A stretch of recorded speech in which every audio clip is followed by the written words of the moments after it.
Imagine finding a technique that not only eliminates the stress of trading, but also makes all your transactions even easier. Well, I'll tell you what it is. Of course, many people know about it, but it's not in everyone's interest to talk about it. How much are you willing to pay to get it?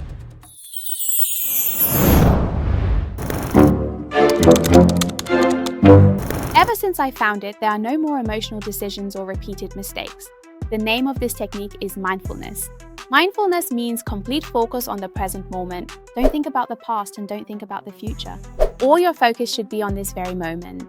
Once you master this technique, emotions and stress can no longer control your decisions. You'll act exactly as you should. You'll behave like a professional trader without emotion. Have you ever wondered why most traders keep making the same kinds of mistakes over and over again? Because they rely on their emotions. It's the main decision maker. But when you're mindful, negative emotions and impulsive decisions no longer have any power. Now you can identify the right decisions with calm, full focus, and without anxiety. It might seem like this technique is just for inner peace, but the truth is, mindfulness turns you into a professional decision maker. Whenever the market experiences severe fluctuations, you can make the best decisions with focus and without anxiety.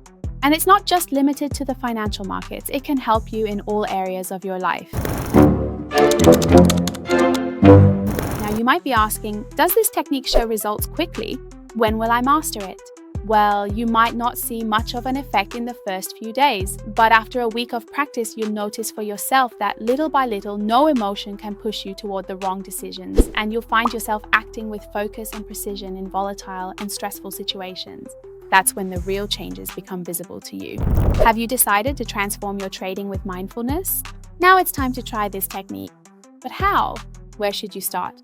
Do you want me to answer every single one of your questions before you start?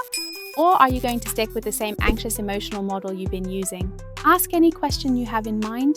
I'll answer them all right here to help you get started.